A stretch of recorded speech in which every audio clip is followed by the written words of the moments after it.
Okay, this video is entitled Post-Disclosure World. What is the post-disclosure world going to be like? I think that's something that we should start doing videos on. Lots of people imagining what it's going to be like. There's lots of different ways the world's going to change. If we have the same technology that aliens have, aliens can fly around in spaceships. They have anti-gravity. So if we have anti-gravity, there are certain people who've gone in the future and seen stuff like the guy Al Bielek from Philadelphia Experiment went in the future and saw floating cities, and big floating cities up in the sky have been described in the Mahabharata. Bashar talks about how in his civilization all of their cities are actually spaceships, big floating cities that can fly around the galaxy. And their home planet really is just a place, just like a park, just a big green place where they go and enjoy life. But they don't have their buildings stuck into the ground. Their buildings are actually floating spaceships. And if we have anti-gravity and it's a free to have, then that makes sense. Kind of like Orlando Calrissian's, City in the Sky.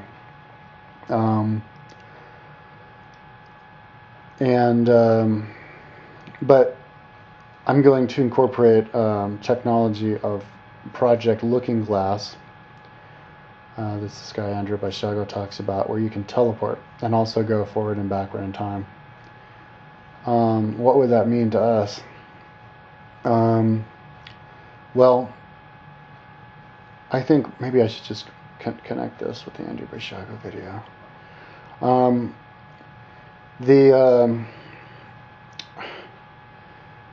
There's a problem. I think one reason, one thing we should talk about is like why. Maybe I should also title this video "The End Game of the Illuminati." Why don't they want people to know about this whole technology? Why don't they want to bring the technology out for everybody? I think people are afraid that if you make it so anybody can teleport, then all of the poor people in the world would come to the first world and just bring their evil ways over here. They'd all go to the pristine mountain towns and move in there, and you'd see them walking around and, stirring up the place, panhandling, all this stuff. And it would be like absolute chaos. And I don't believe that. I think that people in third world countries are evil, and they're not to be trusted. And I can go on for hours telling just despicable stories about third world people, how it's true, but I think they're only like that because they're taught to be like that, and because they're kind of they're raised in kind of a survival kind of a mode because they're so poor anyways. But if you were to just give, lots of rich people, actually, especially in these third world countries, are take advantage of poor people and make too much money, and then still, help to keep laws to where they keep getting richer and richer, and shutting out the little guy. And there's lots of problems like that with NAFTA only allowing the big, you have to pay all this money to get a license to do something so nobody can get started. So you can't really just single out poor people from third world countries and say that they're dangerous. But I'm just guessing maybe that's a reason why. But I would not be afraid if I was the leader of one of these these clandestine groups. I'd bring it all out in the open, and I wouldn't be afraid. People might say, oh, but if everybody has money, because energy's free and everybody can do whatever they want, because they don't have to work all day long, because our economy is strong enough for everybody to do whatever they want, then everybody would have babies and we'd overpopulate the earth. I don't think that would happen, because people would be enlightened. They'd be able to spend all that extra time educating themselves. And people who are educated don't really want to have kids anyway. The kind of people who have kids are people who have nothing going on in their life, and they want a kid to make them feel special, somebody to love them. It's having kids is free. Any poor person can have a kid. The poorest people have the most kids. So once everybody's on level ground, people will become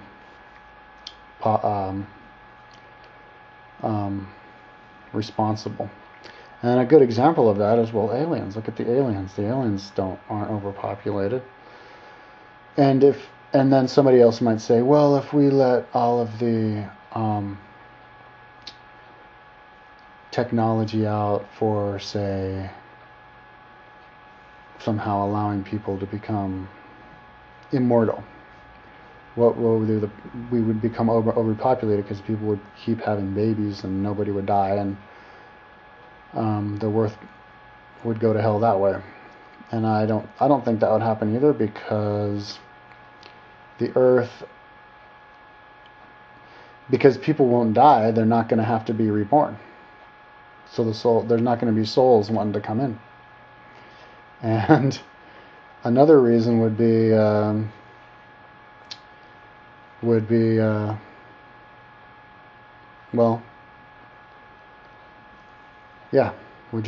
just be responsible. So, but just to justify why people I'm having two sides here. I'm justifying why these black budget people aren't coming forth, because they're of those fears.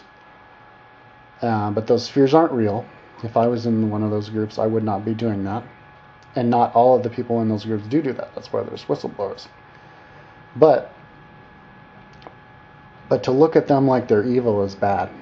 It's wrong, because their fears are genuine, and actually they're very well founded. The average normal person in this world who doesn't believe that kind of stuff hasn't even gotten that far, hasn't even thought about that. And if you would ask them about it, they probably would say that. They probably say, "Oh yeah, that the world would go to a handbasket because because everybody would be able to overpopulate the world and teleport anywhere they want." And I mean, people don't even allow the simplest cool ideas happen. I tried to tell people, oh, that'd be so awesome if each city and town had a big field, like on the edge of town or inside town, where it was legal to drive your car up into that field and live out of your car in the field. And people go, no way, that should be illegal, because it would all get fucked up, because people would shit in the grass, and then they'd steal from each other, and they'd go to hell fast, so you shouldn't allow it. It's like, well, we should at least see what would happen. You can't just make that prediction. That's the same exact thing as these people in these black budgets going, yeah, dude, we can't let this technology out, or else the third world countries will, China will attack us, and North Korea will use this technology to invade us, and maybe they use the looking glass technology, look in the future, and they do see an invasion, but that's their mind, because that they're creating that. Their whole everything they go in the future. If everything in the world and the universe, there's an infinite amount of possible realities, of parallel universes. Whichever one, when you're in this higher dimension, the ghost dimension that these machines make, or that you are in your dream state, or even maybe we'll all be in pretty soon, if it's true that we're going into a higher dimension, where anything can happen, whatever you imagine happens, then yeah, you're afraid that Russia's going to invade, so that's what you see. But if you're not afraid that Russia's going to invade, and you just go, yeah, Russia's not going to invade. Or China's not going to invade. North Korea's not going to invade. Give the North Koreans